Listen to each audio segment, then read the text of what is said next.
اعوذ باللہ من الشیطان الرجیم بسم اللہ الرحمن الرحیم رب اشرح لی صدری ویسر لی امری واحلل عقدۃ من لسانی یفقہوا قولی۔ سورہ بقرہ آیت نمبر 97۔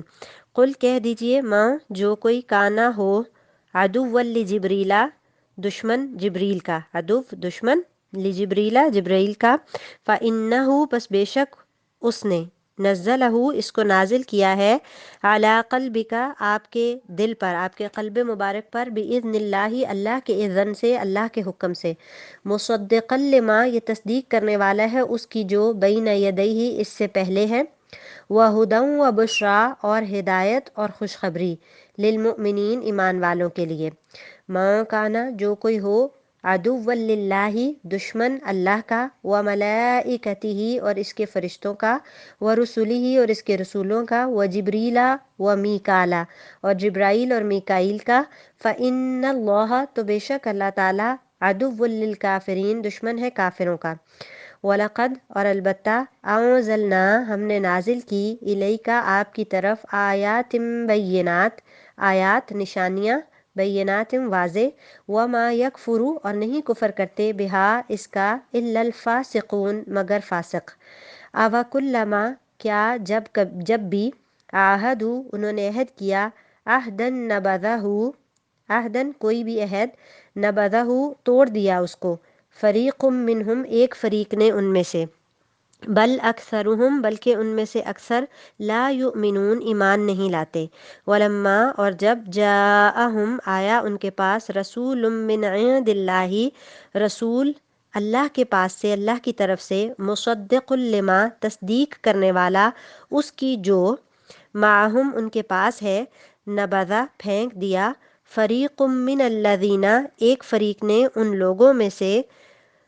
فریق من الذین اوتوا الکتاب ان لوگوں میں سے جن کو دی گئی کتاب، کتاب اللہ اللہ کی کتاب کو، وراء ظہورہم اپنی پیٹھ کے پیچھے، وراء پیچھے، ظہورہم اپنی پیٹھ کے، کأنہم گویا کہ وہ، لا یعلمون جانتے ہی نہیں، علم ہی نہیں رکھتے۔ تو آیت نمبر 97 میں کہا گیا کہ اے نبی آپ کہہ دیجئے کہ جو جبریل کا دشمن ہو، جس نے آپ کے دل پر پیغام باری تعالیٰ اتارا ہے، جو پیغام ان کے پاس کی کتاب کی تصدیق کرنے والا اور مومنوں کو ہدایت اور خوشخبری دینے والا ہے۔ احادیث میں ہے کہ کچھ یہودی علماء نبی کریم صلی اللہ علیہ وسلم کے پاس آئے اور کہا کہ اگر آپ ان کا صحیح جواب دے دیں تو ہم ایمان لے آئیں گے، کیونکہ نبی کے علاوہ کوئی ان باتوں کا صحیح جواب نہیں دے سکتا۔ جب آپ نے ان کے سوالوں کا صحیح جواب دے دیا تو انہوں نے کہا آپ پر وحی کون لے کر آتا ہے؟ آپ نے فرمایا جبریل۔ تو یہود کہنے لگے جبرائیل تو ہمارا دشمن ہے، وہی تو حرب اور قتال یعنی جنگ اور عذاب لے کر اترتا رہا ہے۔ اس بہانے سے انہوں نے آپ صلی اللہ علیہ وسلم کی نبوت کو ماننے سے انکار کر دیا۔ تفسیر ابن کثیر اور فتح القدیر میں یہ ذکر کیا گیا ہے۔ تو اگلی آیت میں کہا گیا تو اللہ بھی اس کا دشمن ہے جو اللہ کا اور اس کے فرشتوں کا اور اس کے رسولوں اور جبرائیل اور میکائیل کا دشمن ہو، ایسے کافروں کا دشمن خود اللہ ہے۔ یعنی یہود کہتے تھے میکائیل ہمارا دوست ہے، اللہ تعالیٰ نے فرمایا کہ یہ سب یعنی جبرائیل ہیں یا میکائیل یہ میرے مقبول بندے ہیں، جو ان میں سے کسی ایک کا بھی دشمن ہے، کسی ایک کا بھی انکار کرتا ہے، وہ اللہ کا بھی دشمن ہے۔ کیونکہ حدیث میں ہے نا، من عاد لی ولیم فقد بارزنی بالحرب، کہ جس نے میرے کسی دوست سے، میرے کسی ولی سے دشمنی رکھی، اس نے میرے ساتھ اعلان جنگ کیا۔ اس کا مطلب ہے کہ اللہ کے کسی بندے سے، اللہ کے کسی ولی سے دوست رکھنا اللہ تعالیٰ سے بھی دشمنی ہے۔ اس سے پتہ چلتا ہے کہ اللہ کی خاطر محبت کرنی چاہیے، اور اللہ سے محبت کرنے والوں سے اور اللہ کے بندوں سے اور اللہ کے اولیاء سے محبت بھی کرنی چاہیے اور ان کی تعظیم بھی کرنی چاہیے، اور ان سے بغض اور عناد رکھنا جو ہے یہ بڑا جرم ہے۔ لیکن محبت اور تعظیم میں غلو انسان کو شرک تک بھی لے جاتا ہے، اس لیے اس بارے میں بھی محتاط رہنا ہے۔ پھر فرمایا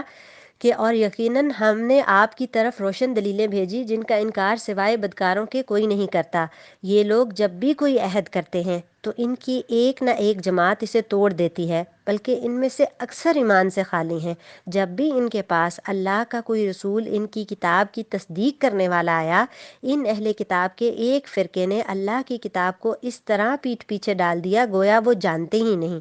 یعنی اللہ تعالیٰ نبی کریم صلی اللہ علیہ وسلم سے خطاب کرتے ہوئے فرما رہا ہے کہ ہم نے آپ کو بہت سی آیات بینات عطا کی ہیں، ان کو دیکھ کر اہل کتاب کو ایمان لے آنا چاہیے۔ خود ان کی اپنی کتاب تورات میں بھی آپ صلی اللہ علیہ وسلم کی صفات کا ذکر ہے، آپ پر ایمان لانے کا عہد موجود ہے، لیکن انہوں نے پہلے کب کسی عہد کی پرواہ کی ہے جو اس عہد کی کریں گی؟ عہد کو توڑنا تو ہمیشہ سے ان کے ایک گروہ کی عادت رہی ہے، حتیٰ کہ اللہ تعالیٰ کی کتاب کو بھی اس طرح پس پش ڈال دیا جیسے وہ اسے جانتے ہی نہیں۔ پس پش ڈالنے کا مطلب یہ ہے کہ اس کو اہمیت ہی نہیں دی، اس کو اپنی زندگی میں غیر اہم چیز سمجھا۔